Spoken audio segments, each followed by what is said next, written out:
Boa noite a todos, sejam todos bem-vindos.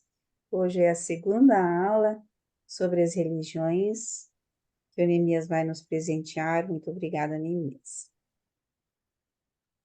Boa noite a todos. Na última quarta-feira, nós iniciamos o estudo do documento 131, As Religiões do Mundo, e aí nós fomos até o budismo, né? Então, hoje nós vamos continuar de onde paramos. Quem não viu a primeira aula, né? Seria bom olhar primeiro a primeira aula. Quem está assistindo pelo YouTube, tem aí a parte 1 dessa aula, que é o início do documento 131 até o finalzinho do capítulo do budismo. Então, hoje nós vamos continuar a partir do hinduísmo. Vou compartilhar com vocês aqui minha tela, vamos ver se vocês estão vendo aí. Ok? Ok. Ok. Então, vamos lá. Obrigado pelo retorno. O trecho, então, continua assim. Os missionários de Melquisedeque levaram consigo, para onde viajaram, os ensinamentos de um único Deus. Grande parte dessa doutrina monoteísta, junto com outros conceitos anteriores, incorporou-se aos ensinamentos posteriores do hinduísmo. Jesus e Ganide selecionaram os seguintes excertos. Nunca sei como que se pronuncia essa palavra. Então vamos lá. O que dá a entender? Que o hinduísmo já existia, mas ele foi tremendamente, vamos dizer assim, sofreu uma grande contribuição, né, adquirindo parte dos ensinamentos de Melquisedeque. Então, eles tiveram uma evolução nos conceitos acerca de Deus, e é sobre isso que a gente vai ler nos tópicos seguintes. Então, o hinduísmo não surge ali com os ensinamentos de Melquisedeque, mas tiveram uma boa contribuição. Vamos lá. O que eles selecionaram foi o seguinte: ele é o grande Deus, supremo em todos os sentidos. Ele é o Senhor que abrange todas as coisas. Ele é o Criador e o controlador do universo dos universos. Deus é um só, é singular e existe por si próprio, e é o único. E este Deus único é o nosso Criador e destino último da alma. O Supremo brilha mais do que é possível descrever. É a luz das luzes. Todo coração e todo mundo estão iluminados pela luz divina. Eu tenho alguém com o microfone ligado. Deus é o nosso protetor. Ele está ao lado das suas criaturas. E aqueles que aprendem a conhecê-lo tornam-se imortais. Deus é a grande fonte de energia, ele é a grande alma e exerce a soberania universal sobre tudo. Este Deus único é cheio de amor, é glorioso e adorável. O nosso Deus é supremo em poder e reside na morada suprema. Esta verdadeira pessoa é eterna e divina. É o Senhor primordial dos céus. Todos os profetas o têm louvado e ele revelou-se a nós. Nós o adoramos, ó pessoa suprema, fonte dos seres, Senhor da criação e governante do universo. Revelai-nos, criaturas vossas, o poder pelo qual permaneceis imanente. Deus fez o sol e as estrelas. É luminoso, puro e autoexistente. Seu conhecimento eterno é divinamente sábio. O eterno é impenetrável ao mal. Porque o universo saiu de Deus, ele o governa apropriadamente. Ele é a causa da criação, e pois todas as coisas estão estabelecidas nele. Eu vi que dentro desse trecho aqui, tudo é muito coerente com aquilo que nós conhecemos no livro de Urante, né? Acerca do que é Deus. E é incrível até que, já naquela época, eles tinham conceitos tão próximos do que a gente lê hoje no livro de Urântia, inclusive sobre a presença de Deus no homem, sobre Deus como grande criador, como, né, um ser que é o único que existe por si próprio. Então, assim, tem muitos conceitos extremamente avançados aqui, considerando o que, o que se acreditava na época. Nessa tela, eu sempre separei, desde a primeira aula, uma coluna com aquilo que eu identifiquei como totalmente coerente com a revelação e com aqueles conceitos que eu considerei parcialmente coerentes, que são conceitos, vamos dizer assim, relativos acerca de Deus, né? Então, por isso que eu fiz essa separação, mas são trechos do mesmo parágrafo. Deus é o refúgio seguro de todo homem bom que necessita dele. É o único imortal que cuida de toda a humanidade. A salvação de Deus é forte e sua bondade é graciosa. É um protetor amoroso, um defensor abençoado. A criatura não pode escapar da presença do Criador. O Senhor chega a contar as piscadelas dos olhos de todos os mortais. E nós adoramos esse ser divino como o companheiro inseparável. Ele prevalece acima de tudo, é magnânimo, onipresente e infinitamente bom. Meditemos longamente sobre o vivificador adorável e divino, para que seu espírito dirija totalmente os nossos pensamentos. Deste mundo irreal, conduze-nos ao real. Da escuridão, conduze-nos à luz. Da morte, guia-nos à imortalidade. E, no que eu considerei como parcialmente coerente, diz assim: o Senhor diz: resido nas vossas próprias almas como uma lâmpada de sabedoria. Sou o esplendor do esplêndido e a bondade do bom. Onde 2 ou 3 reúnem-se, também eu estou com eles. O Senhor é o nosso governante, abrigo e controlador supremo, e seu espírito primordial reside na alma mortal. Testemunho eterno do vício e da virtude. Ele reside no coração do homem. Então, eu considerei como parcialmente coerente, porque nós sabemos que o ajustador reside na mente, né? Não na alma, mas eles se aproximaram bastante. E também que Deus, né, é o testemunho eterno do vício e da virtude, né? Nós sabemos que Deus é apenas está presente apenas no bem, né? Não no mal. Continuando aqui. Com os nossos corações purgados de todo ódio, adoremos o Eterno. Que todos os homens submetam as suas vontades a Ele, o resoluto. Se apenas me adorardes com amor, diz o Eterno, eu dar-vos-ei a sabedoria para alcançar-me, pois adorar-me é a virtude comum a todas as criaturas. Deus é o iluminador dos melancólicos e a força daqueles que estão abatidos. Se Deus é o nosso amigo forte, não mais temos medo. Louvamos o nome do conquistador nunca conquistado. Nós o adoramos porque ele é o apoio fiel e eterno do homem. Deus é o nosso líder seguro e guia infalível. Ele é o grande Pai do céu e da terra, que possui energia ilimitada e sabedoria infinita. O seu esplendor é sublime e a sua beleza divina. Ele é o refúgio supremo do universo e o guardião imutável da lei eterna. O nosso Deus é o Senhor da vida e o confortador de todos os homens. Ele ama a humanidade e ajuda aqueles que estão aflitos. Ele nos deu a vida e é o bom pastor dos rebanhos humanos. Deus é o nosso Pai, irmão e amigo. E nós ansiamos por conhecer esse Deus no nosso ser interno.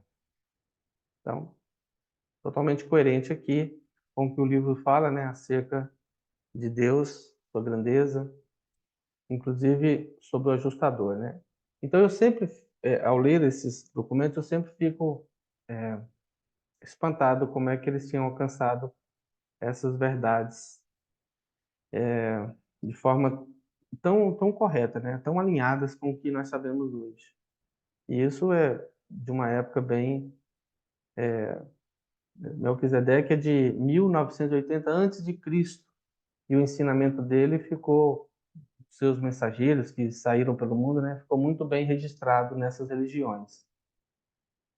Às vezes, não sei se isso acontece só comigo, se vocês têm essa sensação de que as outras religiões estão tão distantes da verdade, né? Mas veja que eles têm conceitos que estão muito próximos, que coincidem totalmente com o que está na revelação. Então, às vezes, a gente só tem um preconceito, né, acerca dessas religiões. Eles têm suas imagens, suas figuras, o hinduísmo, né? Parece mesmo assim aqueles deuses que parecem não fazer sentido, mas na essência eles acreditam, ou pelo menos foi isso que Ganida e Jesus encontraram nos conceitos hindus da época, mas que coincide muito com o que nós sabemos agora pela revelação. Da parte parcialmente coerente, eu separei esse trecho. O nosso Deus é o Senhor da prece, ele escuta o choro dos seus filhos. Deliciemo-nos na liberalidade do Senhor da prece. Fazei da prece o vosso amigo interior e adorai o suporte da vossa alma. Continuando. Parágrafo 5º. Nós aprendemos a ganhar a fé pelo desejo dos nossos corações. Nós alcançamos a sabedoria pela reclusão dos nossos sentidos e com a sabedoria nós experimentamos a paz no Supremo. Aquele que está cheio de fé adora verdadeiramente, quando no seu eu interior tem o intento de Deus. O nosso Deus usa os céus como um manto. Ele também reside nos outros 6 universos em grande expansão. Olha só, naquela época eles já tinham conhecimento dos outros 6 universos, né? Curiosamente, sabemos que existem 7 superuniversos. Ele também reside nos outros 6 universos. Ele é supremo acima de tudo e em tudo. Nós suplicamos o perdão do Senhor por todos os nossos abusos contra os nossos semelhantes. E nós perdoamos nosso amigo pelo erro que ele cometeu contra nós. Bem semelhante ao trecho do Pai Nosso, né? Perdoai as nossas ofensas, assim como nós perdoamos a quem nos tem ofendido. Bem semelhante, né? O conceito. O nosso espírito abomina todo o mal. Portanto, ó Senhor, libertai-nos de toda mancha de pecado. Oremos a Deus como confortador, protetor e salvador, como aquele que nos ama. O espírito do sustentador do universo, aqui do ajustador, né? Olha só, entra na alma da criatura simples. Sábio é o homem que adora o Deus único. Aqueles que se esforçam à perfeição devem de fato conhecer o Senhor Supremo. Aquele que conhece a segurança abençoada do Supremo nunca teme, pois o Supremo diz àqueles que o servem: não temais, pois estou convosco. O Deus da providência é o nosso Pai. Deus é verdade. E o desejo de Deus é que suas criaturas o compreendam, que cheguem a conhecer plenamente a verdade. A verdade é eterna, ela sustenta o universo. Nosso desejo supremo será a união com o Supremo. O grande controlador é o gerador de todas as coisas. Tudo evolui dele. E esse é todo o dever, que nenhum homem faça a outro o que seria repugnante a si próprio. Não alimenteis nenhuma malícia, não batais naquele que bater em vós, vencei a raiva com a misericórdia, triunfai sobre o ódio na benevolência. E tudo isso devemos fazer porque Deus é um amigo e um Pai cheio de graças e redime todas as nossas ofensas terrenas. Aqui estava totalmente coerente, agora nós vemos aqui a parte do parcialmente coerente. Deus é nosso Pai, a Terra é nossa mãe. E o universo o nosso local de nascimento. Sem Deus, a alma é uma prisioneira. Conhecer Deus liberta a alma. Pela meditação em Deus e pela união com Ele, vem a libertação das ilusões do mal e a salvação última das prisões materiais. Quando o homem puder enrolar o espaço como um pedaço de couro, assim virá o fim do mal, porque terá encontrado Deus. Ó Deus, salvai-nos da tríplice ruína do inferno, luxúria, ira e avareza. Ó alma, reforça-te para a luta espiritual da imortalidade. Quando vier o fim da vida mortal, não hesiteis em abandonar esse corpo por uma forma mais própria e bela, para despertar-te nos reinos do Supremo e Imortal, onde não há medo algum, nem tristeza, fome, sede ou morte. Conhecer Deus é cortar as cordas da morte. A alma que conhece Deus eleva-se no universo como o creme paira sobre o leite. Nós adoramos a Deus, artesão de tudo, a grande alma que está sempre assentada no coração das suas criaturas. E aquele que sabe que Deus está entronizado no coração do homem, está destinado a tornar-se como ele, imortal. O mal deve ser deixado para trás neste mundo, mas a virtude segue com a alma para o céu. Apenas os perversos dizem: o universo não tem nem verdade nem governante. Ele foi feito para os nossos prazeres. Essas almas são enganadas pela pequenez dos seus intelectos. Assim, se abandonam ao gozo da sua luxúria e privam as próprias almas do júbilo da virtude e dos prazeres da retidão. O que pode ser maior do que experimentar a salvação do pecado? O homem que tiver visto o Supremo é imortal. Os bens da carne não podem sobreviver à morte. Só a virtude caminha ao lado do homem enquanto ele viaja sempre adiante, na direção dos campos cheios de alegria e sol do paraíso. Bom, terminamos aqui essa primeira parte. Alguém gostaria de comentar? Ninguém? O Felipe. Vamos lá, Felipe. Diga lá.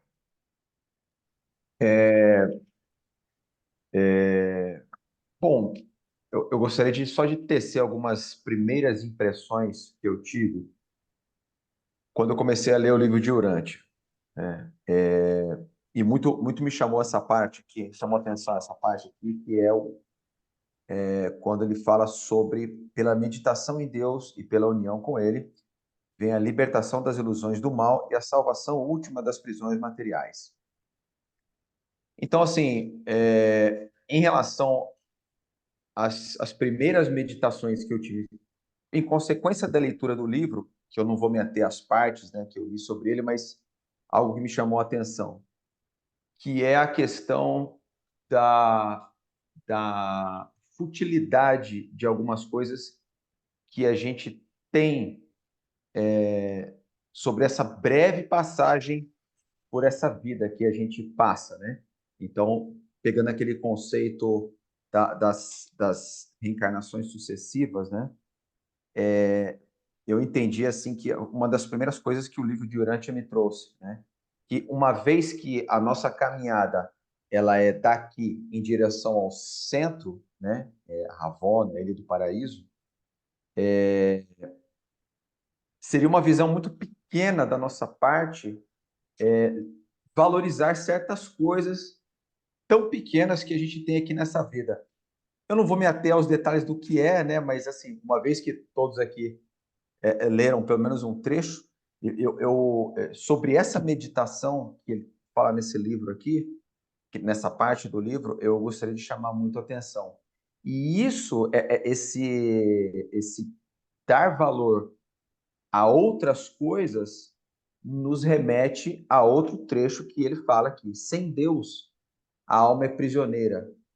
Conhecer a Deus liberta a alma. Então, aí eu já também estou falando aqui de uma experiência minha, que esse identificar de certas coisas que pouco valor tem quando a gente começa a enxergar essa extensa caminhada que nos leva à perfeição, por assim dizer, né? Isso liberta, nos liberta de quê? É claro que eu não estou aqui colocando eu, né, como ser, né, mas foi uma sacada que eu tive, que é se libertar de convenções sociais, de anseios materiais, diversas outras coisas, né? E talvez seja por isso essa questão de Felipe, me aproximar do conhecimento de Deus, desse caminho, né? Então, acho que uma das coisas que chama a atenção diante da leitura do livro de Urântia, eu não estou falando desse trecho especificamente agora, estou falando no macro, livro de Urântia, é você se libertar de certas coisas que a própria vida terrena, né, aqui, entre aspas, nos impõe através da sua cultura, dos seus, né, uma cultura humana, né? Então, esse só voltando aqui ao início, né, me chamou muito a atenção esse pequeno trecho, que para mim eu constatei como totalmente coerente, como diz o Neemias. É isso. Obrigado. Obrigado. Mais alguém? Vamos continuar então. Então, assim, só ressaltando que o que Ganide e Jesus fizeram na Biblioteca de Alexandria foi extrair do conhecimento da época o que cada uma dessas religiões acreditavam. E a gente já passou pelo o que o budismo, né, tinha, que eles puderam aproveitar. Nós vimos o judaísmo, nós vimos o cinismo, e agora acabamos de ler sobre os conceitos do hinduísmo. E vamos entrar agora, então, na próxima, que é o zoroastrismo, né? Então, O vamos ver. Aéreo levantou a mão. Diga, Ellen. Nós já vimos na semana passada sobre, sobre o cinismo e sobre o judaísmo. E agora você acabou de apresentar O hinduísmo. o hinduísmo. O que você destacaria até agora de diferença entre as três? Não propriamente em relação ao livro de Urântia, mas em relação às três que se estabeleceria de diferença pontual e fosse fácil de a gente compreender. Então, pelo que eu entendi ali, o que eles estão encontrando são aqueles conceitos que haviam sido ensinados por Melquisedeque e que são comuns em todas elas. Assim, o que eles pensavam sobre Deus, sobre a existência de ser apenas um Deus em meio a tantas religiões politeístas, né? Como eles reconheceram o Pai Universal, como eles reconheceram a presença do ajustador. Então eu vejo que ali eles estão buscando o que é coerente com o que Melquisedeque ensinou. Então eu não consigo ver grandes diferenças, porque eles selecionaram o que era comum a todas. O que eu vejo, assim, algumas tiveram uma maior, vamos dizer assim, influência, outras nem tanto. O livro fala que a que mais preservou os ensinamentos de Melquisedeque foi o judaísmo. Em segundo lugar, o cinismo. A gente viu também que o hinduísmo sofreu uma grande contribuição, né? Sofreu no sentido assim, né? Não sofreu propriamente, se aproveitou bem desses ensinamentos, né? Absorveu bastante. Já o budismo foi aquela que absorveu o conhecimento, mas não alcançou a figura de Deus como uma pessoa, e mais apenas como se fosse uma energia, algo que estivesse presente em tudo, mas não um Deus pessoal. Então, o que eu vejo é coerência e pouca diferença entre elas. Até porque, pelo que eu entendi, eles estavam exatamente fazendo isso, buscando o que havia de coerente em cada religião com aquilo que Melquisedeque havia ensinado. Diga, Daniel. Pandemia, se eu fugir do assunto, não precisa responder, não. Eu cheguei a perguntar uma vez, mas eu confesso, quando eu estava estudando, principalmente essas religiões que você está mostrando, elas foram uma consequência da expansão da religião do Príncipe de Salé, né, de Maquiventa,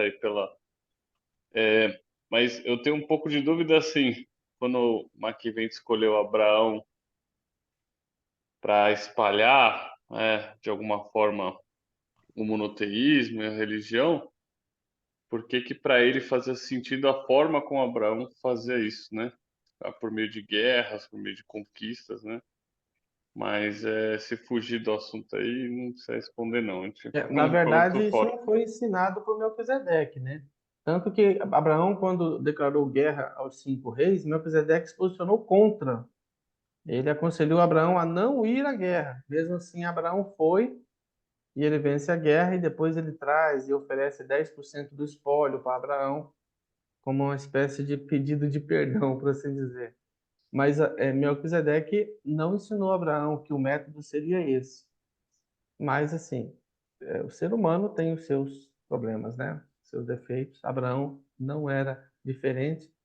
Então, ele se tornou muito poderoso na época, tanto por conta dessa parceria com Melquisedeque, e ele enriqueceu muito e se tornou uma grande potência ali na região. Diga, Ellen. O, o estudo que você está patrocinando tem a ver com a pesquisa de Jesus e Ganide. E é uma pesquisa ao tempo que ele viveu, ao tempo que ele existiu, há 2.000 anos atrás.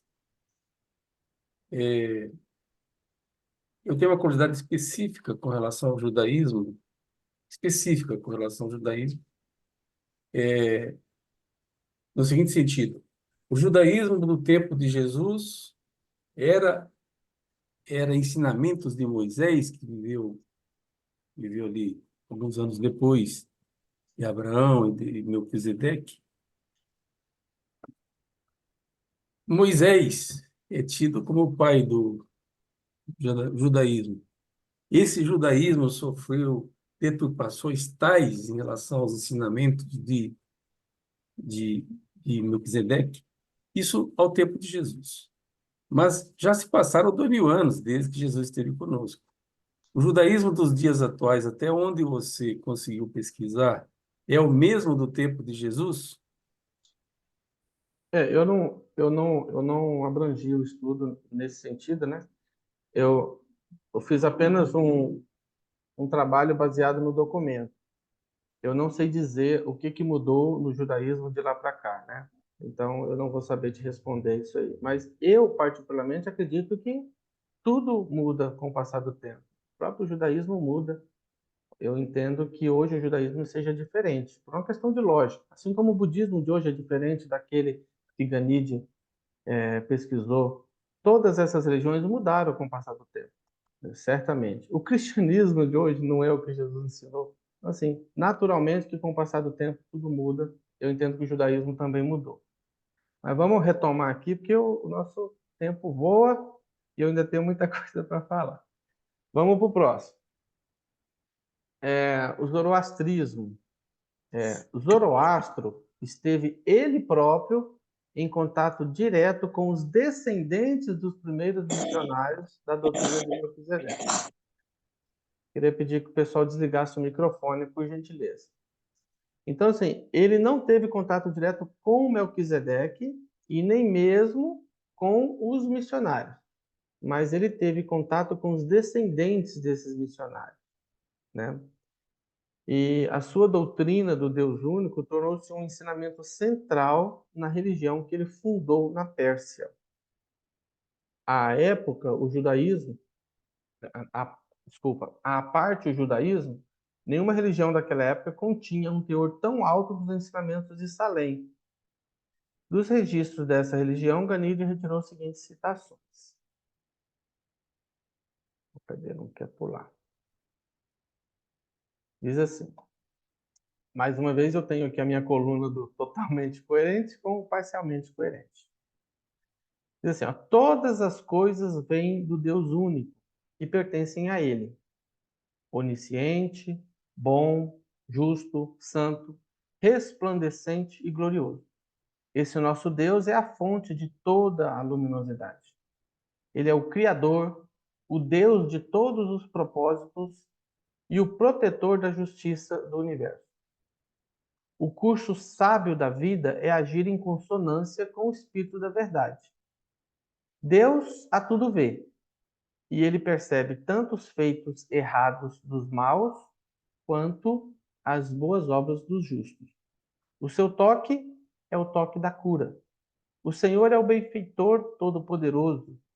Deus estabeleceu o mundo e ordenou as recompensas para o bem e para o mal. Tem uma coisa que me chama a atenção aqui nesse parágrafo, é que há uma citação ao Espírito da Verdade.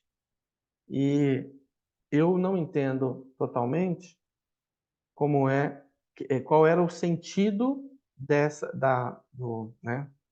Espírito da Verdade. Como se fosse assim, o espírito da coisa, né? O espírito, assim, qual era o sentimento da época, ou se referia ao Espírito da Verdade. Porque nós sabemos que o Espírito da Verdade foi derramado sobre toda a carne somente em Pentecostes.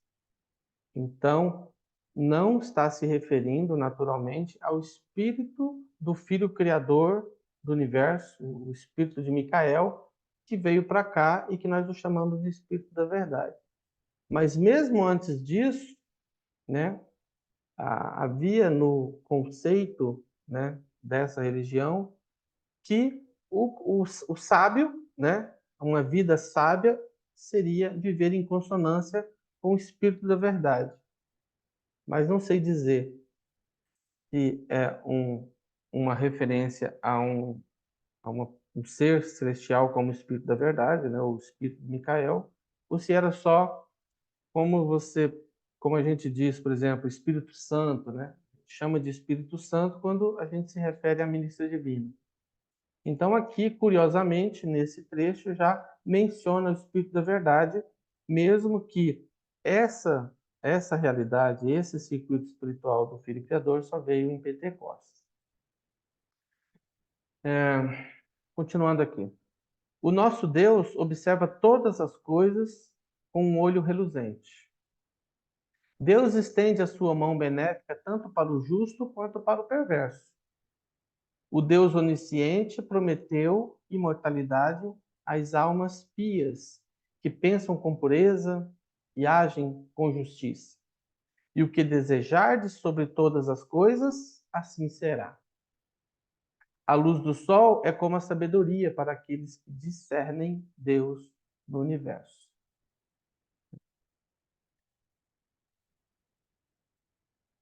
Louvai a Deus, procurando o prazer do único sábio. Adorai o Deus da luz, trilhando alegremente os caminhos ordenados na sua religião revelada. Não há senão um Deus supremo, o Senhor das luzes. Nós adoramos aquele que fez a água, plantas, animais, terra e céus. O nosso Deus é o Senhor, o mais beneficente. Nós adoramos o mais formoso, o generoso e imortal, dotado da luz eterna. Deus está muito distante de nós. Ao mesmo tempo, está bem perto de nós, pois reside dentro das nossas almas. O nosso Deus é o Espírito mais divino e mais santo do paraíso, e ainda mais amigo do homem do que a mais amiga de todas as criaturas. Deus presta uma grande ajuda a nós, na maior de todas as tarefas, o conhecimento dele próprio. Deus é o nosso amigo mais adorável e justo. É a nossa sabedoria, vida e vigor da alma e do corpo. Através dos nossos bons pensamentos, o sábio Criador capacitar-nos-á a cumprir sua vontade, alcançando assim a realização de tudo que é divinamente perfeito. Senhor, ensinai-nos como viver esta vida na carne, enquanto nos preparamos para a próxima vida do Espírito. Falai-nos, Senhor, e faremos o que nos mandardes. Ensinai-nos bons caminhos e nos conduziremos pelo bom caminho. Concedei-nos alcançar a união convosco. Sabemos que a religião que leva à união na retidão está certa. Deus é a nossa natureza sábia, o melhor pensamento e o ato reto. Possa Deus conceder-nos união com o Espírito Divino e imortalidade nele próprio. Esta religião do único sábio purifica o crente de todo mau pensamento e todos os feitos pecaminosos, e dos feitos pecaminosos. Curvo-me diante do Deus do céu em arrependimento, caso eu haja feito ofensa em pensamentos, palavras ou atos, intencionalmente ou não, e eu ofereço orações em agradecimento e a louvação pelo perdão. Sei que, quando eu me confesso, se me propuser a não cometer de novo o pecado, ele será removido da minha alma. Sei que o perdão remove os laços do pecado. Aqueles que fazem o mal receberão a punição, mas aqueles que se conduzirem segundo a verdade desfrutarão da bênção de uma salvação eterna. Toma-nos por intermédio da graça e ministra o poder salvador às nossas almas. Nós clamamos por misericórdia, porque aspiramos a alcançar a perfeição. Nós poderíamos ser como Deus. Bom, terminamos o tópico 5. Alguém gostaria de comentar? Henrique, você sabe me dizer alguma coisa sobre aquele trecho do Espírito da Verdade? Como é que você entenderia aquela parte? Na verdade, eu não acho que ele estivesse se referindo ao espírito do Filho Criador, que é aquele que foi difundido na ocasião de Pentecostes, como você falou. Mas a gente sabe que Deus é espírito e que Deus é verdade. Então, essa referência ao espírito da verdade aí, eu acho que eles estão falando justamente dessa realidade espiritual que é Deus, espírito da verdade. Mas não tem, do meu ponto de vista, nenhuma alusão ao espírito da verdade do Filho Criador, embora coincida nas palavras, né? Ok, isso mesmo. Obrigado. Diga, Ed. Vamos tentar ser bem breve para a gente conseguir avançar. Vamos lá. Eu declino, passo a vez. Eu sempre sou demorado, eu passo a vez. Mas você pode ser breve também. Então vamos lá. A minha pergunta é a seguinte: o livro de Urântia fala sobre as morôncias como estágio intermediário até o estágio espiritual. Nessas religiões que foi pesquisada por Jesus e por Garnide, e que você tão bem colocou, há alguma menção que seja distante ou subliminar sobre o mundo das morôncias e sobre a carreira ascensional? Essa é a pergunta. Não precisa responder agora, não. Fica a pergunta para quando você tiver tempo. Maravilha. Em algum texto, a gente consegue, sim, simular, né? Fala sobre a realidade após a morte. No tópico anterior do hinduísmo, a gente viu alguma coisa que falava sobre a vida após a morte, né? Então, a gente consegue, sim, não com esse termo, né? De mundo das mansões, não nesse sentido, mas o sentido da vida após a morte, da salvação da alma e da ressurreição, a gente consegue extrair, sim, esses conceitos dentro das religiões. Diga, Felipe. Eu li um trecho aqui que me chamou a atenção, que diz o seguinte: através dos nossos bons pensamentos, o sábio Criador capacitar-nos a cumprir sua vontade, alcançando assim a realização de tudo que é divinamente perfeito. Acho que na parte 4, a vida e ensinamentos de Jesus Cristo, isso fica bem patente através da história de Cristo, né? Que ele visou na sua passagem aqui cumprir a vontade de Deus. Analisando de uma forma bem grosseira, eu tive na minha infância uma formação mais virada para o católico e eu tenho alguns colegas que são evangélicos. De uma forma geral, eu vejo o seguinte: existe uma certa confusão entre quem nasceu primeiro, o ovo ou a galinha, da seguinte forma: o que é que nos conecta a Deus? O que é que melhora e, em consequência, melhorando a nossa postura, a nossa conduta moral? Veja bem, primeiro é o disciplinar dos nossos pensamentos, a disciplina mental nossa que melhora a nossa conduta, ou, de outra forma, me parece que eles preferem essa segunda via, a adoração a Deus, né? Então, me parece que existe uma certa dificuldade em lidar com isso, né? Eu vejo muita gente que coloca a melhoria da sua condição moral, material, no simples fato de adorar a Cristo. Mas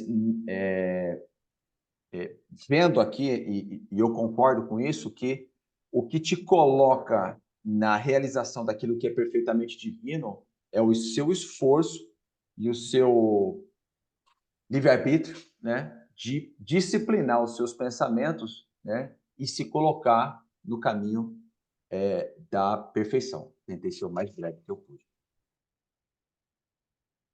O livro, quando fala dos pensamentos, é porque o que determina o nosso contato com o ajustador são as nossas escolhas morais, né? Sempre escolher fazer a vontade do Pai e nos aproximar dessa forma, numa uma maior sintonia com o ajustador. Então, são as nossas decisões, né, que determinam o quanto estamos próximos do ajustador ao fazer as escolhas sempre no sentido de fazer a vontade de Deus, a vontade do Pai. Vamos continuar. Vamos entrar então agora no jainismo, que é também chamado de suduanismo, né? Suduanismo, jainismo. O terceiro grupo de crentes religiosos que preservaram a doutrina de um único Deus na Índia, a sobrevivência dos ensinamentos de Melquisedeque, era conhecido naqueles dias como os suduanistas. Mais recentemente, esses crentes ficaram conhecidos como seguidores do jainismo. E eles ensinaram o seguinte: vamos ver o que o jainismo tinha, né, de coerente. O Deus do céu é supremo. A alma do homem pode ascender ao céu mais elevado para lá desenvolver a sua verdadeira natureza espiritual até alcançar a perfeição. Esse aqui é um tema, inclusive, que o Aélio havia comentado, né? Então, eu falei assim, olha, a alma do homem pode ascender ao céu e lá desenvolver a sua verdadeira natureza espiritual até alcançar a perfeição. Isso aqui é a carreira monancial espiritual até alcançar o paraíso. Certamente, Melquisedeque falou sobre essa carreira monancial, né? A maior vitória do homem é a conquista de si próprio. Quando o homem volta-se para Deus pelo perdão e quando ele ousa desfrutar dessa liberdade, por meio disso ele libera-se do medo. O homem deveria passar pela vida tratando as criaturas semelhantes suas como ele gostaria de ser tratado. A regra de ouro, né? Jesus também ensinou. E do lado de cá, do parcialmente coerente, eu tirei os seguintes trechos. Aqueles que cometem pecados não ascenderão ao alto, mas aqueles que caminharem nas trilhas da retidão encontrarão um lugar no céu. A vida posterior nos é assegurada se conhecermos a verdade. O estado celeste libera o homem das cadeias do pecado e o introduz às beatitudes últimas. O homem justo já experimentou um fim dos pecados e de todas as misérias a ele ligadas.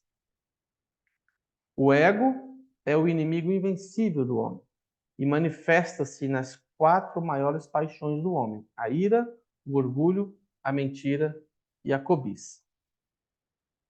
É bem curtinho, né? Vocês viram? Já vou avançar para o shintoísmo. O shintoísmo é uma religião também que até os dias de hoje, né, bem comum no Japão. Havia pouco tempo que os manuscritos dessa religião do Extremo Oriente tinham chegado à Biblioteca de Alexandria. Era a única religião do mundo de que Ganide nunca tinha ouvido falar. Essa crença também continha remanescentes dos primeiros ensinamentos de Melquisedeque, como nos é mostrado no resumo. Diz assim: o Senhor diz: sois recipientes do meu poder divino. Todos os homens desfrutam da minha ministração de misericórdia. tenho um grande prazer na multiplicação dos homens justos nas terras, tanto por meio das belezas da natureza quanto das virtudes dos homens. O príncipe dos céus busca revelar a si próprio e mostrar a sua natureza reta. Já que os povos antigos não sabiam meu nome, eu me manifestei nascendo no mundo com uma existência visível e me submeti a tal humilhação para que os homens não esquecessem meu nome. Eu sou aquele que fez céu e terra, sol e lua, e todas as estrelas obedecem à minha vontade. Sou o governante de todas as criaturas nas terras e nos 4 mares. Embora seja grande e supremo, ainda tenho consideração pela prece do homem mais humilde. Se qualquer criatura me adorar, eu ouvirei sua prece e concederei o desejo do seu coração. Tem um trecho interessante que me chamou a atenção aqui, é quando ele diz que eu me manifestei nascendo no mundo com uma existência visível e me submeti a tal humilhação para que os homens não esquecessem meu nome. Né? Ou é uma referência à vinda de Melquisedeque, né? Ou uma profecia sobre a vinda de Jesus, porque os judeus também tinham essa noção de que um dia Deus viria à Terra, né? E o livro de Urântia diz que Melquisedeque, ao longo desses 19 séculos, ele continuou alimentando muitos desses profetas, né? O livro chama de videntes, que tinham acesso a informações celestiais através de Melquisedeque. Então, se Melquisedeque passou 19 séculos transmitindo essas informações a esses profetas, provavelmente foi através disso que eles ficaram sabendo da vinda do Filho de Deus que viria à Terra. E talvez isso aqui seja uma profecia, assim como a gente encontra também essas profecias no Velho Testamento, no judaísmo.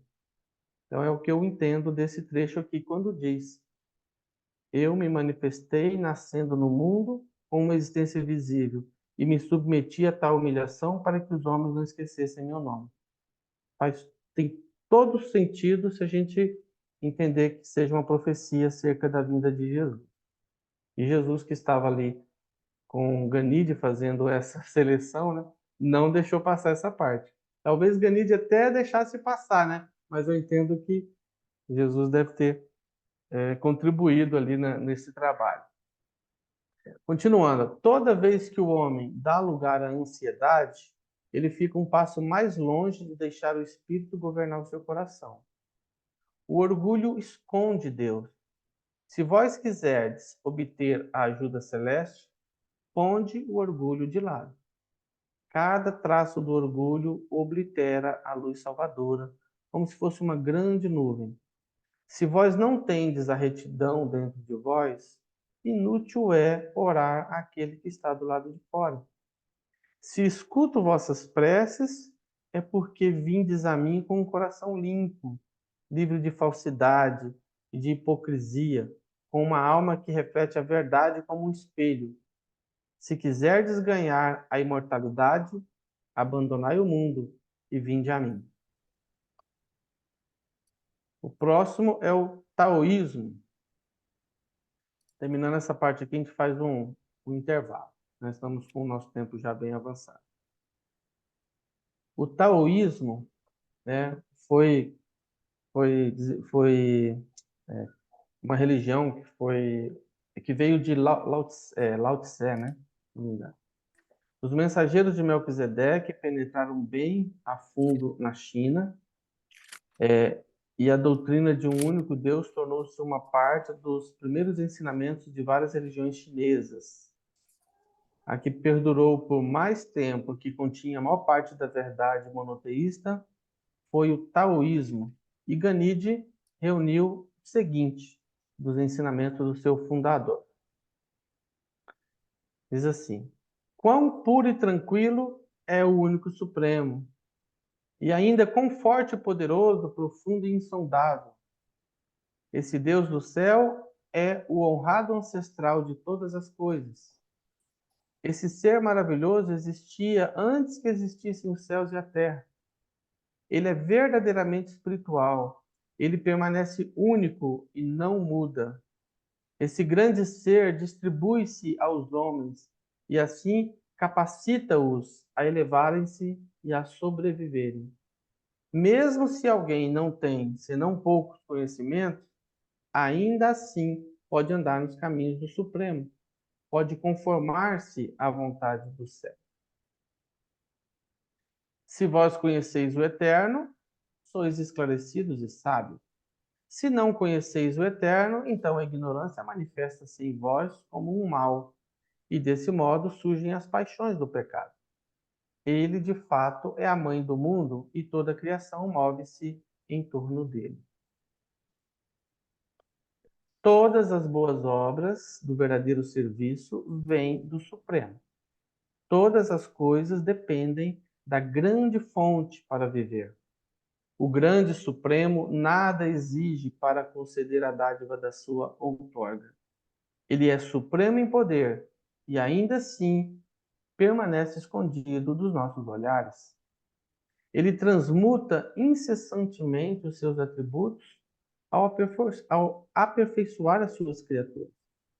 A razão celeste é lenta e paciente nos seus desígnios, mas certa da sua realização. O Supremo abrange todo o universo e o sustenta por inteiro. Quão grande e poderosa é a sua influência transbordante e o seu poder de atração. O Supremo cria todas as coisas, nutrindo-as na natureza e perfeccionando-as no espírito. É um mistério. Um mistério é como o Supremo sustenta, protege e perfecciona a criatura sem obrigá-la. Ele guia e dirige, mas sem imposições. Ele ministra a progressão, mas sem dominação. A verdadeira bondade é como a água, pois abençoa a tudo e não fere ninguém. E como a água, a verdadeira bondade procura os lugares mais baixos, até mesmo aqueles níveis que todos evitam, e isso porque ela é semelhante ao Supremo. O homem sábio universaliza seu coração. Relacionai-vos com todos os homens, como se estivesseis no lugar deles. Não, você pode fazer os dois, se quiser. O pessoal fica com o microfone ligado, né? Voltando aqui, ó. O homem sábio universaliza seu coração. Relacionai-vos com todos os homens, como se estivesseis no lugar deles. Recompensai a injúria por meio da bondade. Um conhecimento pequeno é uma coisa perigosa. Aqueles que aspiram à grandeza devem aprender a humilhar a si próprios.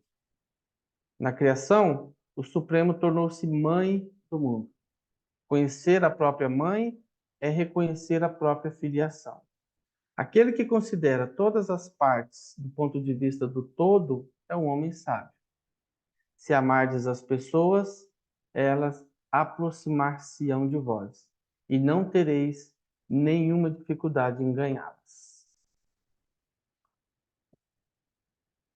Continuando. O grande Supremo a tudo penetra. Ele está na mão esquerda e na direita. Ele sustenta toda a criação e reside em todos os seres verdadeiros.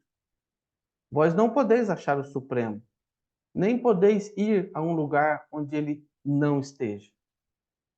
Aqui está falando da onipresença. O Supremo é o refúgio seguro para toda a criação. Ele é o guardião e o salvador da humanidade, já que ele pode perdoar os pecados. Ele é de fato muito precioso para todos os homens. Lembrai-vos sempre de que Deus não recompensa o homem pelo que ele faz, mas pelo que ele é. Portanto, deveríeis estender a vossa ajuda aos vossos semelhantes, sem pensar em recompensa. Fazei o bem, sem pensar em benefícios para os vossos egos. Se um homem reconhece o mal das suas ações e arrepende-se de coração do pecado, então ele pode buscar o perdão, pode escapar da punição e pode transformar a calamidade em uma bênção, caso o buscais diariamente, vós o encontrareis. Se conhecerdes o Eterno, ainda que o vosso corpo pereça, a vossa alma sobreviverá no serviço do Espírito. Vós sereis verdadeiramente sábios se reconhecerdes a vossa insignificância. Se habitardes na luz do Eterno, desfrutareis do esclarecimento do Supremo. Aqueles que dedicam o próprio ser ao serviço do Supremo, rejubilam-se nessa busca do Eterno. E na outra coluna nós temos: aqueles que conhecem as leis do Eterno são sábios. A ignorância da lei divina é a miséria e o desastre. Aqueles que conhecem as leis de Deus têm a mente liberal. Quando um homem morre, o espírito começa a fazer o seu longo voo de viagem para o grande lar.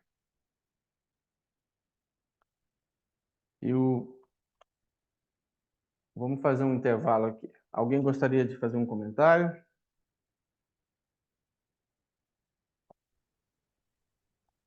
Eu acho que gostaria. O nosso colega perguntou há pouco se as pessoas precisam ter virtudes para se aproximar de Deus ou viver da meditação. Eu acho que uma coisa sempre vai levar a outra. Eu nunca posso chegar à meditação se eu não conhecer as leis de Deus primeiro, os princípios, se eu não adquirir virtudes através deles. E eu acho que essas virtudes me forçam a me sentir na necessidade de estar conectada com Deus em oração. Então, uma coisa vai levar a outra. Eu só posso adorar a Deus quando eu realmente conheço, né, as leis, as pratico em forma de virtudes, em forma de princípios. Aí eu sinto essa necessidade de estar em meditação e adoração. Só isso. Eu entendo que é inevitável, né? Uma pessoa que se aproxima do ajustador, se aproxima de Deus e aumenta essa sintonia, os frutos do Espírito têm que ocorrer. Não há como dizer, eu não produzo fruto, mas estou com Deus, né? Então, não há como estar alinhado com Deus, fazendo a vontade de Deus, se esses frutos não são produzidos. E é por isso que Jesus sempre dizia: pelos frutos que conhecereis a árvore. Se ela não produz fruto nenhum, serve para quê? Deve ser cortada e lançada fora. Então, é necessário que se produza os frutos, né? E aí é que está o grande problema. Muitas religiões apostaram muito na meditação. E aí, pessoas que se tornaram ermitões, né? Que se isolavam do mundo e ficavam lá, de repente, numa caverna.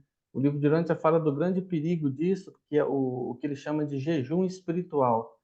Você fica trancado numa caverna, você não vai cometer pecados, naturalmente. Em compensação, você não tá vivendo o relacionamento com ninguém. Então, como é que seria se você estivesse se relacionando com as pessoas, estivesse em meio à sociedade? Jesus buscava, sim, alguns momentos de isolamento para ter uma comunhão com Deus, mas era esporádico. Isso não era uma prática diária. Ele, na maior parte do tempo, ele estava em comunhão com as pessoas. Então, é ali, vivendo no dia a dia, né, com as pessoas, é que nós podemos mostrar o quanto estamos preparados para lidar com a adversidade, com as divergências.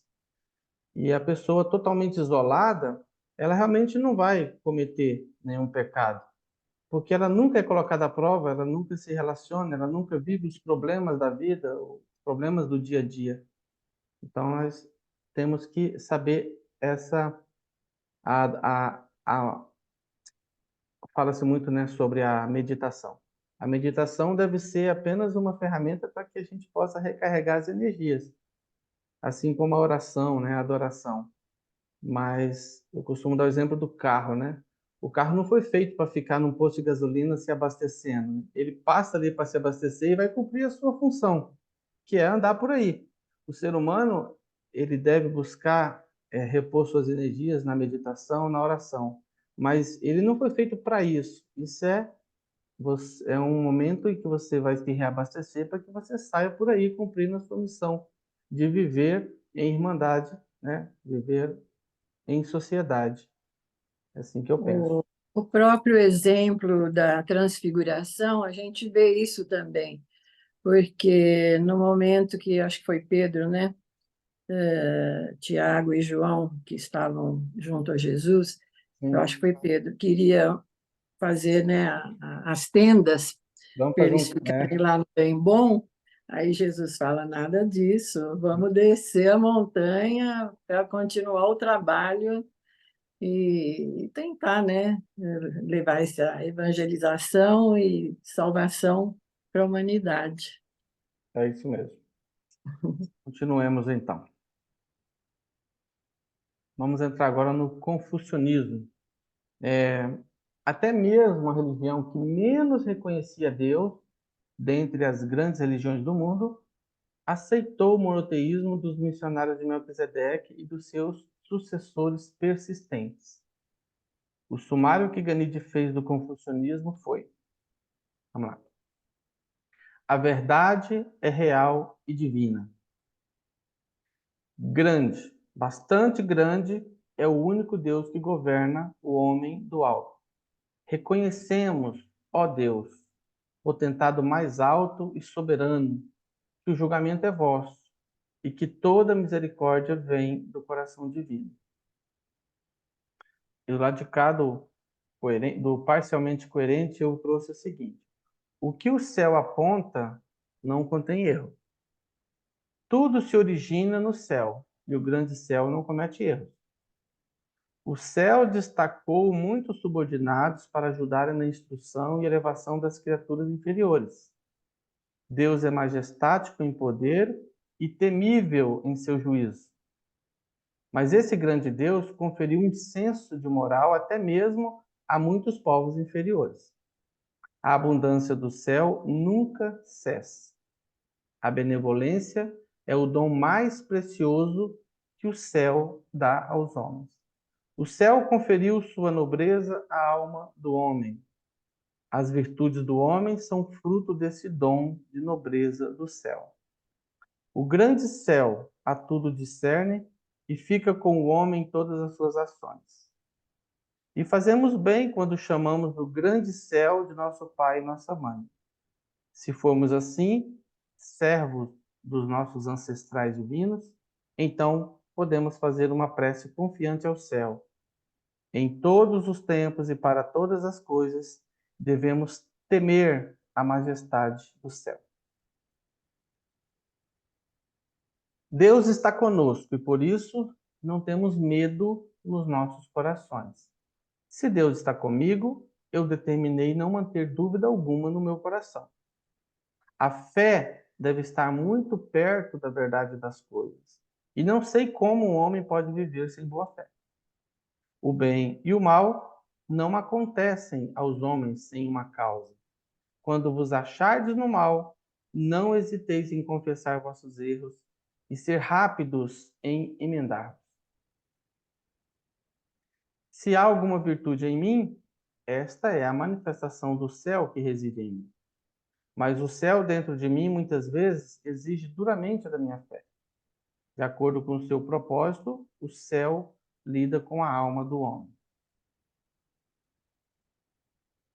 Um homem sábio ocupa-se com a busca da verdade. Não busca viver meramente. O homem superior é dado ao autoajustamento e está livre das ansiedades e do medo. Deus está convosco, não tenhais dúvidas no vosso coração. Toda a boa ação tem a sua recompensa. aquilo que vós não gostais que seja feito a vós, não façais aos outros. Nós vemos esse ensinamento também numa outra religião lá atrás, se eu não me engano, né? Eu não sei se foi o hinduísmo, mas a gente encontra esse mesmo conceito, né, de não fazer ao outro aquilo que não quer que faça a você mesmo, em outras religiões. Alcançar a perfeição do céu é a meta do homem. O homem superior não murmura contra o céu, nem guarda rancor contra os homens. Que a compaixão seja parte de toda punição. De todo modo, tentai fazer da punição uma bênção. Esse é o caminho do grande céu. Enquanto todas as criaturas devem morrer e voltar à terra, o espírito do homem nobre avança para ser exposto no alto e para ascender à luz gloriosa do resplendor final. E por fim, o que Ganide chamou de a nossa religião, aquilo que ele havia aprendido com Jesus. Então vamos ver o que Ganide conservou ou aprendeu, né, daquilo que Jesus havia ensinado. Tem alguém com o microfone ligado. Vamos lá. Depois da árdua tarefa de efetuar essa compilação dos ensinamentos das religiões do mundo a respeito do Pai do Paraíso, Ganide estabeleceu para si próprio a tarefa de formular o que ele considerava ser um sumário da crença a qual ele tinha chegado, considerando Deus como um resultado do ensinamento de Jesus. Esse jovem tinha o hábito de referir-se a essas crenças como a nossa religião. Esta foi a sua exposição.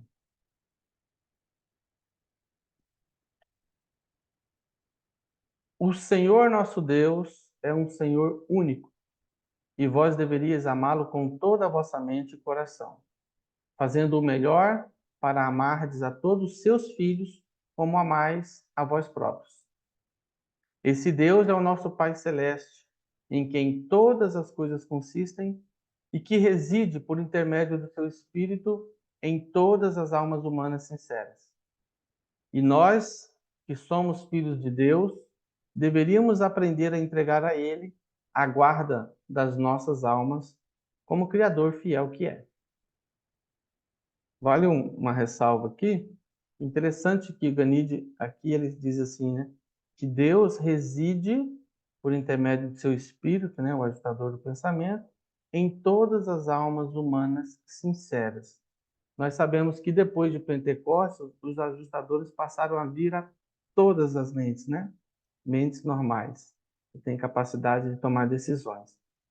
Mas antes de Jesus, antes de Pentecostes, somente algumas pessoas recebiam ajustadores, somente aqueles que tinham interesse, né, por Deus, tinham uma busca, se interessava pela realidade celestial, então recebia o ajustador. Continuando, para o nosso Pai Celeste, todas as coisas são possíveis, já que Ele é o Criador, tendo feito todas as coisas e todos os seres, não poderia ser de outra forma. Embora não possamos ver Deus, podemos conhecê-lo. E vivendo cotidianamente, segundo a vontade do Pai no céu, podemos revelá-lo aos nossos semelhantes. As riquezas divinas do caráter de Deus devem ser infinitamente profundas e eternamente sábias. Nós não podemos procurar a Deus pelo conhecimento, mas podemos conhecê-lo nos nossos corações pela experiência pessoal. Ainda que não possamos compreender a sua justiça, a sua misericórdia pode ser recebida pelo ser mais humilde na terra. Se bem que o Pai preenche o universo, ele também vive nos nossos corações. A mente do homem é humana e mortal, mas o espírito do homem é divino e imortal. Deus não é apenas todo-poderoso, mas também onisciente. Se os nossos pais, cujas tendências naturais podem ser más, sabem amar seus filhos e conferir boas dádivas a eles, então muito mais o Pai de bondade no céu deverá saber como amar sabiamente os seus filhos na terra e conferir bênçãos apropriadas a eles. Certamente, né, que Jesus disse isso a ele, relembra exatamente aquela parte que Jesus disse a José lá em Jerusalém, né? Que Jesus disse assim: Pai, não é possível que vocês, como pais humanos, possam me amar mais do que Deus me ama. E aqui está retratado, Ganide guardou muito bem isso. O Pai nos céus não deixará que o único filho na terra pereça, se este filho tiver o desejo de encontrar o Pai, e se verdadeiramente quiser ser como ele. O nosso Pai ama até mesmo aos maus, e é sempre bom e grato para com os ingratos. Se mais seres humanos pudessem apenas saber sobre a bondade de Deus, eles certamente seriam levados a arrepender-se dos seus maus atos e abandonarem todos os pecados conhecidos.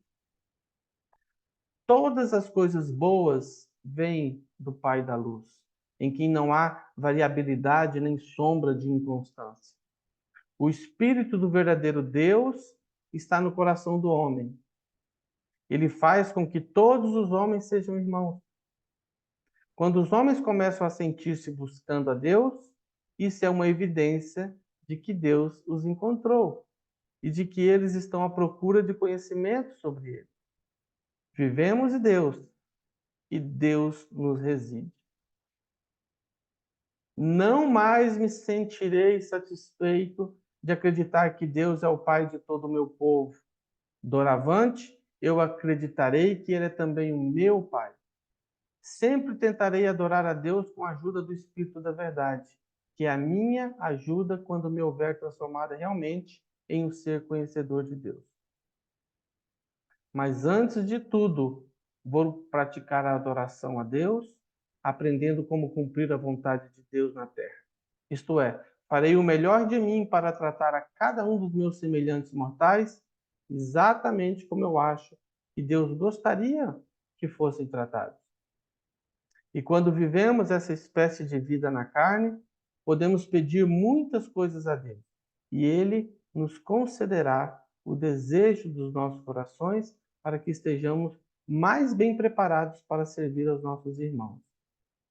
E todo esse serviço de amor dos filhos de Deus amplia a nossa capacidade de receber e de experimentar as alegrias do céu, o prazer elevado da ministração do Espírito do céu. Eu agradecerei todos os dias a Deus pelas suas dádivas inexprimíveis. Eu o louvarei pelos seus trabalhos maravilhosos para os filhos dos homens. Para mim, ele é o Todo-Poderoso, o Criador, o poder e a misericórdia. Mas melhor do que tudo, é o Pai espiritual, e como seu filho terreno, eu avançarei sempre para vê-lo. E o meu tutor me disse que ao procurá-lo, eu me tornarei como ele. Pela fé em Deus, eu alcançarei a paz com ele. Essa nossa nova religião é bastante cheia de júbilo e gera uma felicidade perene. Estou confiante de que serei fiel até a morte e de que eu certamente receberei a coroa da vida.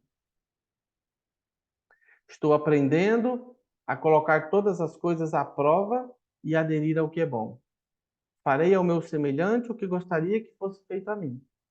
Por meio dessa nova fé, sei que o homem pode tornar-se filho de Deus, mas algumas vezes me aterrorizo ao pensar que todos os homens são meus irmãos.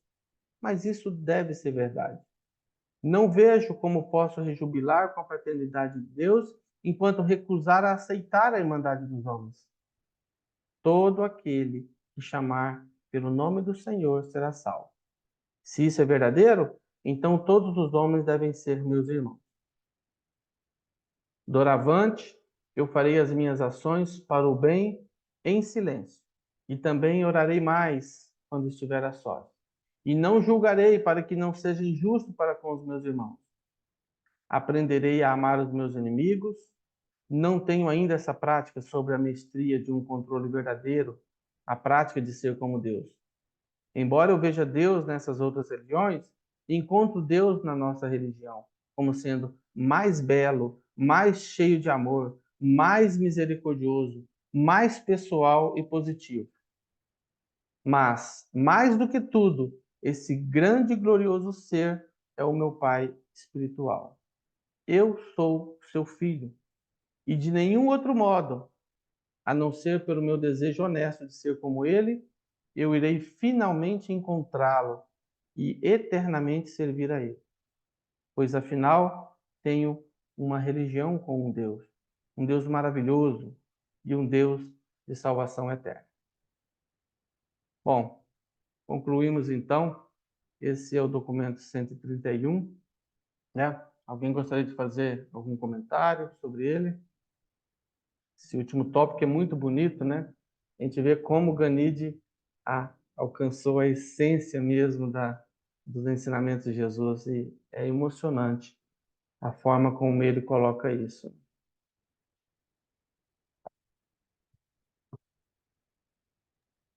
Acho que foi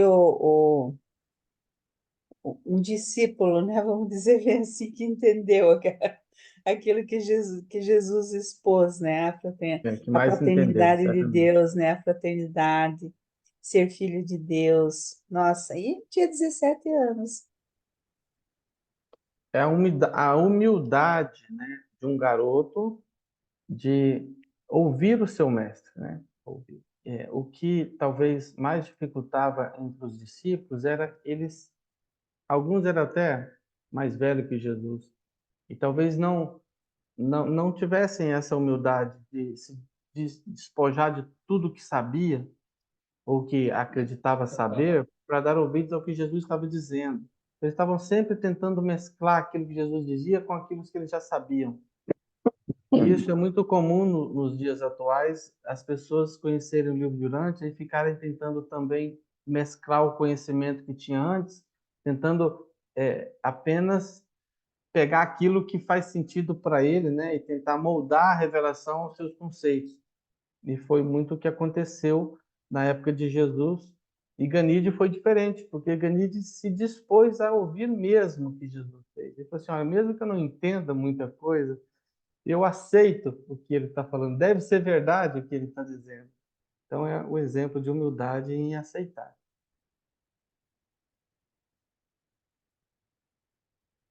Vamos então dar uma olhada, já que o pessoal ficou calado aí, vamos dar uma olhada naquela. Eu acho que o naquele Felipe mapa. quer perguntar alguma coisa. É que ele não levantou a mão, eu não ouvi. Vai lá, Mas ele diga. escreveu no chat, não é? Não, não tá bom. Não? Perguntei sim, tá lá. Eu posso perguntar rapidinho? É o que eu estava olhando o Felipe lá do alto, lá que havia comentado antes. Tem dois Filipes aqui. Vamos lá. Eu escrevi ali, ó. Eu queria saber, eu cheguei atrasado, aí eu não ouvi. Por que tem o destaque Eu fiz totalmente uma, coerente e eu fiz parcialmente uma coerente? separação em duas colunas, porque há algumas afirmações que essas religiões faziam acerca de Deus, eu considerei como totalmente coerente com a revelação. E alguns conceitos dessas religiões têm coerência, mas não é totalmente coerente. Eu coloquei parcialmente coerente porque eu vi ali alguns trechos que, quer dizer, não é bem assim, mas podemos interpretar que há uma aproximação do que a revelação diz. Às vezes, quando ele fala assim, temei a Deus, né? Vocês devem temer a Deus. Nós sabemos pelo livro de Urântia que não é necessário temer a Deus ou ter medo de Deus, né? Então, quando tinha alguns conceitos assim que eu entendia que não eram totalmente coerentes com a revelação, eu coloquei nessas duas colunas só para a gente entender que eles, em muitas coisas, eles bateram em cima, foram totalmente coerentes, e algumas coisas eles passaram muito perto, né? Então, foi por isso que eu fiz essa separação. Tá bom, obrigado. E a gente, quando lê o livro de Urântia, a gente precisa entender o que está sendo dito ali e por quem está sendo dito, né? Então, por exemplo, tem pessoas que às vezes pegam um trecho isolado do livro e posta como se fosse uma parte da revelação dita pelos reveladores. E nem sempre, por exemplo, tem frases ali que você pode pegar isolada, por exemplo, a defesa de Lúcifer, por exemplo. A pessoa pega aquele trecho isolado ali, não pode tomar aquilo como verdade. Aquilo é uma referência ao que Lúcifer disse, quando ele defende lá, por exemplo, fala dos 3 pontos em que ele defende. Mesma coisa a gente tem, por exemplo, os trechos de Rodin de Alexandria. Precisamos entender que aquilo ali era o que Rodin defendia, não eram palavras de Jesus. Então, a gente só precisa separar. Quando a gente pega o documento 131, que estamos estudando hoje, precisamos separar aqueles trechos que conceitos do judaísmo acerca de Deus, conceitos do hinduísmo acerca de Deus, os conceitos do confucionismo acerca de Deus. Então, a gente precisa só entender que era o que eles pensavam acerca de Deus e não o que é. Aí nós temos outras partes do livro Durante, que são os reveladores dizendo o que é Deus, quem é o Pai Universal, como ele se relaciona com o indivíduo, como ele se relaciona com o universo. Aí a gente vai ter a resposta completa. Aquilo que isso que nós lemos hoje, o documento 131, é o que Ganídio conseguiu selecionar de mais, vamos dizer assim, dos conceitos que mais se aproximaram com aquilo que ele acreditava ser a nossa religião. Tanto que no final ele fala assim, olha, isso é o que as religiões pensavam sobre Deus. Agora eu vou dizer o que eu penso com aquilo que eu aprendi com Jesus. Então ele faz um documento à parte. E ali a gente vê que está 100% coerente com a revelação. Foi aquilo que ele aprendeu diretamente de Jesus. Né? Por isso que eu fiz essa separação. Diga, Felipe. E o outro Felipe agora. Era exatamente sobre esse temor que eu acho que essa é bem a palavra, né? E temor me parece que algumas pessoas que eu vejo discorrendo sobre Deus, esse temor é um termo um pouco forte, mas eu não consigo achar outro termo. Mas é assim, me parece que muitas das vezes as pessoas estabelecem uma relação de barganha para com Deus. É mais ou menos assim: eu lhe adoro e, em consequência dessa minha adoração, espera-se que eu tenha X, Y e Z. É isso que eu acho que pega. Então, assim, a adoração concomitantemente com uma meditação que lhe conduza a uma sincera autocrítica, a um sincero vislumbre de autocrítica, eu acho que esse aí que é o caminho, né? Então, assim, esse temor que você fala, muitas vezes eu vejo as pessoas se referindo a esse temor exatamente da forma como você falou, e que em virtude desse temor cria-se uma relação de barganha. Então, acho que é isso aí Ou uma relação do de qual a medo, gente né? Havia muito a relação de medo, a religião do medo, que é a religião do passado, a religião primitiva e evolucionária, ela sempre colocava o homem nesse sentido. Você deve temer a Deus porque ele pode te destruir. Ele pode te lançar uma doença, ele pode lançar uma castigo. tempestade, um raio, né? uma, uma alguma coisa, alguma calamidade, né? Tudo na época era assim. Acontecia algo de ruim, eles acreditavam que os deuses haviam enviado aquilo, né? Se a pessoa tem saúde, ela foi abençoada pelos deuses. Se é uma pessoa doente, ela foi castigada pelos deuses. Quando Jesus esteve lá na piscina de Betesda, se não me engano, João perguntou, mestre, quem pecou, né, para que ele nascesse assim aleijado? E Jesus viu naturalmente que a crença daquele povo, inclusive de João, era essa, porque o livro de Deuteronômio, capítulo 20, fala assim: eu sou um Deus vingativo e vingo a iniquidade dos pais nos filhos até a 4ª geração. Então eles achavam que as pessoas que nasciam com algum problema de saúde ou alguma deficiência era um castigo dos deuses por causa do pecado dos pais. E por isso que João fez aquela pergunta a Jesus, né? Quem pecou, o pai ou a mãe, para que ele nascesse assim? Então era essa crença. E aí, quem é que não ia temer um Deus assim, né? Então as pessoas eram levadas a acreditar em Deus pelo medo. Então, por isso que tem ainda, nesses conceitos que Ganide traz, muitas dessas regiões ainda tinham essa ideia de temor.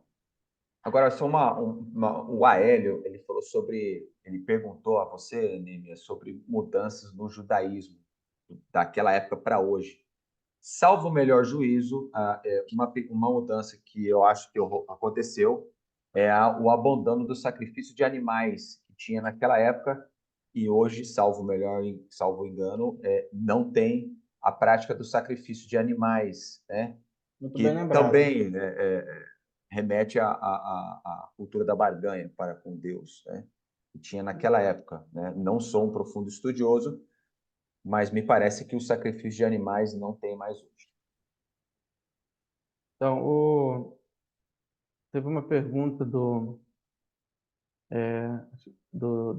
Daniel, assim, por que o zoroastrismo não teve o mesmo sucesso que as demais religiões?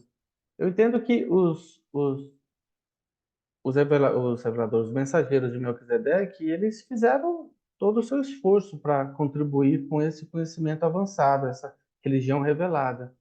Mas aí demandava mais uma aceitação por parte dos povos, né, e dos líderes daquelas religiões, aceitar ou não. Então, eu entendo que não era uma questão dos reveladores, e sim de quem estava ali dando ouvidos ou não, assimilando ou não, né? Bom, vamos rapidinho passar aqui, nós já estamos no fim do horário, né? Já são 21h30. Eu só quero compartilhar com vocês esse mapa. Deixa eu ver onde é que está aqui.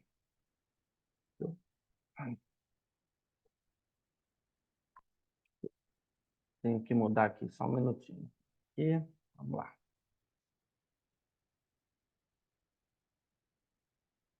Bom, é o seguinte. Esse mapa que eu fiz... Cadê? Deixa eu... Não é isso aqui. Estou com dificuldade aqui, peraí. Tenho que vir aqui primeiro, ampliar isso. Agora vai. Para ficar melhor a visualização. Então aqui, ó, eu coloquei aqui, eu criei esse mapa para a gente ver que antes das religiões reveladas, né, antes da primeira, que foi o príncipe planetário, a religião já teve um processo, né, inicial. O livro fala que o primeiro profeta, o primeiro sentimento de religião, de adoração, foi o Nagar, que defendia que a gente deveria adorar o doador do alento, né? Aquele que dá o fôlego da vida. Então, esse aqui foi o primeiro sentimento de adoração do homem primitivo.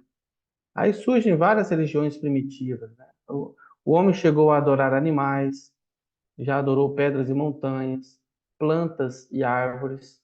Tinha também a adoração dos elementos, né? Terra, ar, água, fogo. O fogo era muito comum, a adoração do fogo. O homem adorava tudo aquilo e não tinha conhecimento nenhum sobre Deus.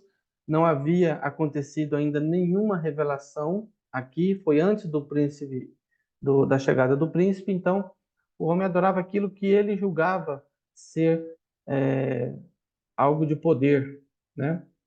Então, também adorou o corpo celeste, como sol, lua, estrelas. Chegou mesmo a adorar o próprio homem, ter o próprio homem como ser um homem dotado de poder, de força, né? Poderia ser também um motivo para adoração. Aí nós temos a evolução da adoração, né? A crença na sorte, boa sorte, má sorte. A crença como se o acaso fosse algo personificado, né? Assim como tem gente que fala assim, né? A morte, né? Como se fosse uma personalidade. A morte veio te buscar. Né? O pessoal representa a morte como se fosse uma pessoa. Então, também tinha essa crença de que o acaso não era obra do acaso propriamente, tinha alguma força por trás disso. Nada acontecia por acaso, tinha algo decidindo, né? Aí começa a surgir a crença na vida após a morte, e aí surge então a ideia da alma fantasma. Eles tinham muito medo das almas, eles acreditavam que era a alma de alguém que morreu. Havia até um costume deles, a pessoa morria, eles colocavam a pessoa dentro de uma cabana e trancava a porta da frente e saía por algum buraco escondido nos fundos da cabana para enganar esse espírito, que com a porta fechada ele não ia sair, né? Você vê como é que era a crença primitiva. Então, depois surgem os primeiros cultos primitivos de cultuar os fantasmas, né? Fazer oferendas para que eles pudessem pensar assim, né? Se eu fazer com que o espírito daquele morto ali, aquele fantasma, seja meu amigo, ele pode me beneficiar. Se ele for meu inimigo, ele vai me prejudicar. Então começa a tentar barganhar essa ideia de, de fazer oferendas para os espíritos, vem dessa época. E veja que a gente tem isso até hoje, né? Algumas religiões ainda fazem oferendas para os espíritos, né? Fazem farofa, mata a galinha, bota uma vela, ou bota uma cachaça, né? Será que eles pensam assim, o espírito gostava de beber, então eu vou dar uma cachaça, ele vai ficar feliz, vai me ajudar. Tinha também a coerção, o exorcismo, que ainda tem muito na nossa cultura, essas ideias, né? Tinha também o culto aos ancestrais. Muitas religiões de hoje ainda fazem culto aos ancestrais. E a crença de que havia os espíritos bons e os espíritos maus. Avançando, o livro fala também de outras religiões, por exemplo, até hoje ainda tem o totemismo, que eles fazem os totem e acreditam que ali está a presença de algum deus, algum espírito. A crença em amuletos, amuletos, né, gente? Amuletos. Nós temos também a crença na expiação. Veja como ainda hoje as religiões têm traços dessa religião primitiva, né? Começa com o tabu, aquilo que não pode ser feito, é pecado e tal. Aí vem as práticas de renúncia, humilhação, autoflagelo, que ainda, felizmente, ainda tem algumas religiões. A ideia do sacrifício. Eles acreditavam que, ao fazer o sacrifício, eles poderiam aplacar a ira dos deuses e ganhar alguma benevolência, né? Então, eles pensavam assim, no começo sacrificava humanos, depois passou a sacrificar os animais. E mesmo depois do fim do sacrifício de animais, apesar de que algumas religiões ainda os fazem, ainda assim, o cristianismo hoje acredita que Jesus é o sacrifício para expiação de pecado. Aí você vê como dentro do próprio cristianismo ainda nós temos os traços dessas religiões primitivas, de acreditar que para que Deus possa perdoar pecados, somente se houver um sacrifício. Já que a gente não sacrifica mais animais, e Jesus teve que se sacrificar por nós. Então, ele é o Cordeiro de Deus que veio, tira o pecado do mundo, né? Então, essas crenças aí. Houve uma época sobre o canibalismo, né?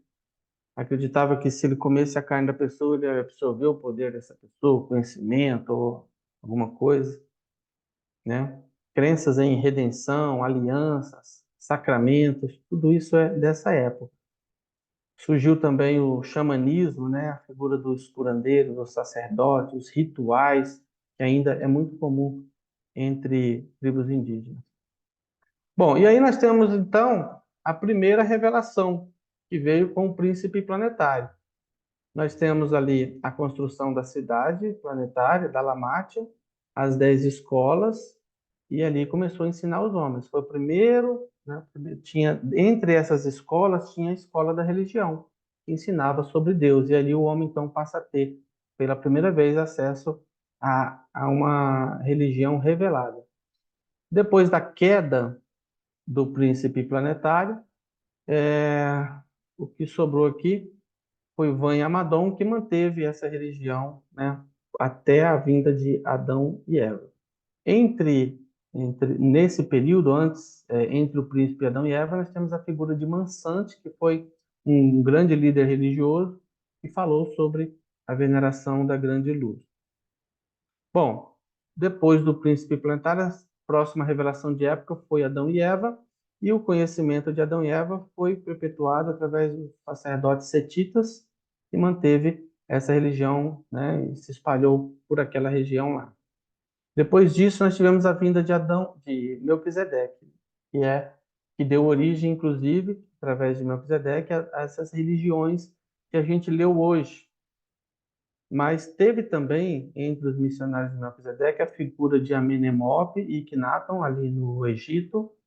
Nós vimos sobre o cinismo, nós vimos também que de Abraão e Nordan, depois esse ensinamento chegou até Moisés, através de tribos quenitas, que depois Moisés, então, perpetuou esse ensinamento através dos seus livros. E dentro do judaísmo nós temos algumas linhagens também, né? Na época de Jesus já tinha, por exemplo, os fariseus, os saduceus, os essênios, os cabalistas. De entre os fariseus surgiu o judaísmo rabínico, que tem algumas variações também: conservador, messiânico, caraísmo, progressistas e os samaritanos. De entre os decênios surgiu o gnosticismo. Prosseguindo, tem a figura do Buda, né, o Siddhartha Gautama, que deu origem ao budismo, que também teve suas variações, que eu pesquisei: Theravada, Mahayana,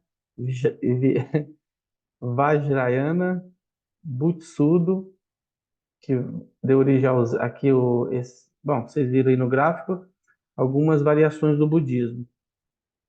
No hinduísmo nós tivemos também algumas variações, que são, por exemplo, Ayavase, Hare Krishna, o sufismo, panteísmo, chegando ao shintoísmo. De Zoroastro, que deu origem ao zoroastrismo, nós tivemos o mitraísmo e o maniqueísmo, inclusive chegando até o culto romano, por conta da religião mitraica, né? Ela nasce ali do zoroastrismo. Tem a figura do jainismo, o shintoísmo, lá no Japão. Nós temos algumas variações: o Tenrikyo, Seishonoye, Konkokyo, os nomes estranhos, né? Mahikari. São algumas variações do shintoísmo. De Lao Tse veio o taoísmo, de Confúcio o confucionismo, que tem a variação que uma religião chamada Kaodai. Bom, é o que nós vimos hoje, né? Da revelação de Jesus de Nazaré, nós temos a figura dos apóstolos e tem também João Batista, porque João Batista também deu origem a uma religião que é chamada de mandeísmo. Acredita que eles foram seguidores de João Batista desde aquela época e prevaleceram até os dias atuais.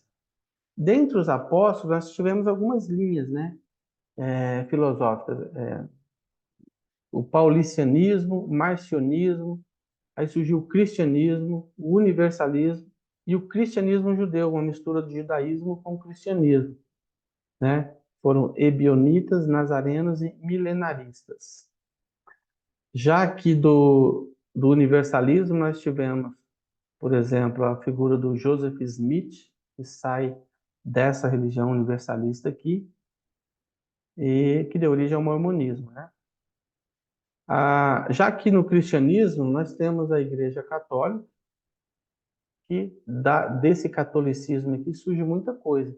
Nós temos as igrejas ortodoxas, que é uma lista enorme aqui, né? Vários patriarcados dentro das igrejas ortodoxas. Não vou me atentar a tudo isso aqui, porque é muita coisa. Mas nós temos o donatismo, o origenismo, macedonianismo, arianismo, nestorianismo, algumas visões. Aí nós temos a figura do Lutero, que, né, inaugura o protestantismo, protesta contra as doutrinas da igreja. E do protestantismo surgiram várias linhagens: os anabatistas, o calvinismo, o arminianismo, o anglicanismo, o luteranismo e o congregacionalismo. Entre os anabatistas, nós temos os batistas e os menonitas. E dentre os batistas surgiu, então, a Aliança Batista Mundial e a Convenção das Igrejas Batistas Independentes, que deu origem a algumas batistas. Eu não coloquei tudo, porque tem muitas, mas eu coloquei aqui a Batista Lagoinha, Batista Regular, algumas igrejas batistas. Dentro do calvinismo, nós temos o presbiterianismo, são calvinistas, e o amiraldismo, hipercalvinismo e o eduardianismo. Dentro da igreja presbiteriana, Surgiu, então, por exemplo, tem a igreja presbiteriana e algumas variações, tem a presbiteriana renovada, a presbiteriana independente, algumas igrejas que tem até hoje, né? Então, dentro do anglicanismo tem o metodismo, o puritanismo, e das metodistas tem o adventismo, o pentecostalismo, tem a igreja metodista, que deu origem também ao avivamento bíblico, a igreja metodista wesleyana, a igreja do Nazareno. Dentro do adventismo nós temos a igreja adventista do sétimo dia, e que teve uma variação que saiu dessa igreja adventista da promessa.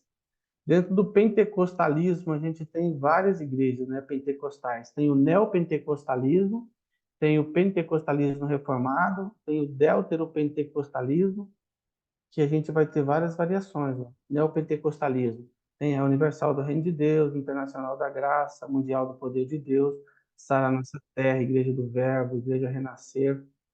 No pentecostalismo reformado, a gente tem as alianças das igrejas cristãs da Nova Vida.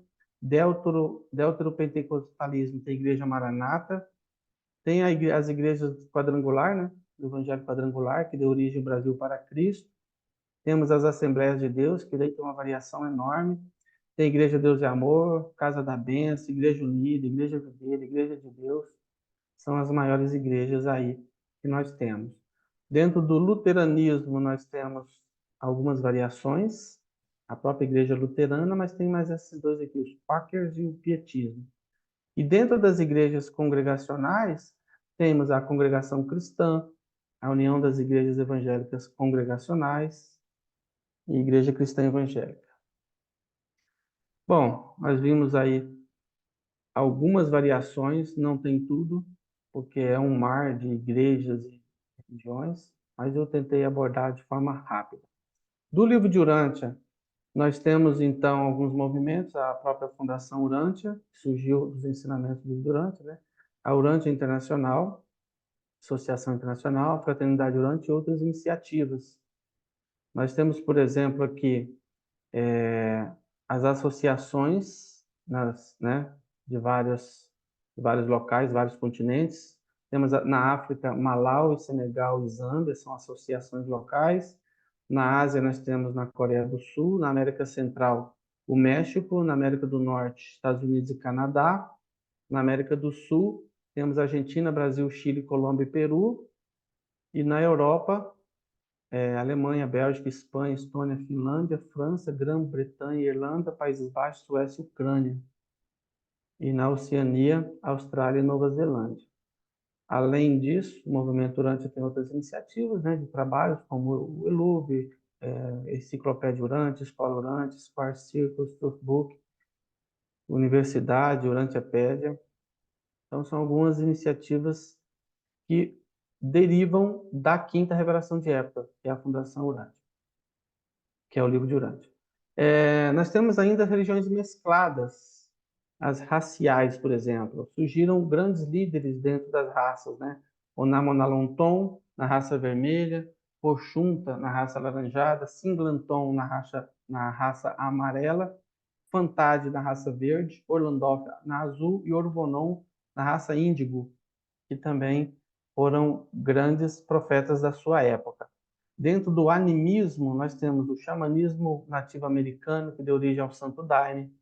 Temos o culto cretense da Grande Mãe, que deu origem ao paganismo primitivo europeu, ao odinismo, druidismo, né? O Wicca, luciferianismo, que surgiu daqui, e o satanismo. Nós temos no paganismo africano o candomblé, a quimbanda, o voodoo, a umbanda, que derivou do candomblé. Dentro do culto egípcio, nós temos o hermetismo e telema, teosofia, ocultismo e nova era. Do ocultismo tivemos maçonaria, Rosa Cruz, e da nova era, fraternidade branca. Né? Cultos da Mesopotâmia, tivemos o helenismo, filisteus, culto grego, paganismo nórdico. Né? Nós temos a figura de Maomé também, que deu origem ao islamismo, e aí teve as suas variações. O bahá'ísmo, os sunitas, xiitas, são variações dentro do islamismo. Dentro do espiritismo, né? Surgiu o racionalismo cristão, o rostenguismo, ramaticismo, conscienciologia, Legião da Boa Vontade, Vale do Amanhecer. Messianismo, nós temos a Igreja Messiânica, a Fundação Motoki Okada, Miroku Association nos Estados Unidos, Solos Sagrados, são religiões messiânicas. E o livro de Urântia fala do Guru Nanak, que deu origem ao sikhismo. Então, pessoal, eu quis falar um pouquinho de cada coisa, realmente é muito detalhe, mas eu espero que vocês tenham tido uma visão geral de como é que estamos de religiões espalhadas pelo mundo na atualidade. Alguma dúvida? Eu tenho Alguém tinha interesse levantado. de ter, tenho interesse de ter essa sua Árvore. planilhinha aí, essa árvore aí. Ó, eu Acho que vou eu tenho passar para esse, vocês, vou eu passar aqui tenho no esse, chat o link desse mapa mental. Tá aqui. Muito legal. Muito interessante. Isso vai ficar lá na escola, no site da escola? No arquivo de PDF que eu coloco, tem o link, né? No último Aham. slide vai ter um link, a pessoa clica e vai direto para essa árvore. Ah, legal. Muito bom. Parabéns. Muito, muito bom. Alguém tinha levantado a mão enquanto o Neemias fazia a apresentação, não me lembro se era o Felipe Sanches? Era eu. Era só Não. para Ah, perguntar. Felipe. Era uma pergunta que falou sobre expiação, né? Uma pergunta, Neemias. Em algum momento no livro cita ou contraria essa tese católica de que a razão de Cristo ter morrido na cruz foi para expiar os pecados da humanidade? Sim, o livro de Urântia diz que Jesus não veio para morrer pelo pecado da humanidade, que Deus não exige sacrifícios para perdão de pecados. A morte de Jesus foi uma consequência do seu enfrentamento aos poderosos da época, que Jesus decidiu que iria até o fim. E se os homens realmente tomassem a decisão de matá-lo, ele enfrentaria. Mas não veio para isso e ele não morreu por essa razão. Entendi. Isso estaria escrito naquela parte 4 do livro? Está na parte 4, fala sobre a morte de Jesus, o significado da cruz, você encontra lá. Obrigado, Neemias. Valeu. Bom, pessoal, é isso. Se ninguém tem mais nada, né? Eu agradeço a atenção de vocês. É um documento que eu tive que passar a maior parte do tempo lendo, né? Para que a gente pudesse ter uma noção do que estava ali em cada um dos tópicos. Não tinha outra maneira. Eu não gosto muito de ler os slides, né? Mas é o que a gente tinha para esse documento. Eu espero que vocês tenham conseguido ficar acordado aí. E agradeço a atenção de todos vocês. Muito bom. Parabéns, Neemias, como sempre. Parabéns. Obrigado. Obrigada. Obrigado, Muito Neemias. obrigada. Gratidão. Obrigado. Boa noite a todos, então. Até a Boa próxima noite. quarta. Boa Até noite, a obrigado próxima. a todos. Semana que vem com a Sueli. É isso Isso. aí. Vamos Deus lá. Ver Jesus em Roma. Vai ser bem bacana. Isso. É isso aí. legal. Boa noite a todos, Boa Boa obrigado. noite. noite. Obrigada. Boa noite, Boa gente. noite. Obrigada. Boa noite a todos e até Boa quarta. noite. Tchau, tchau. Boa noite. A Sueli será abençoada.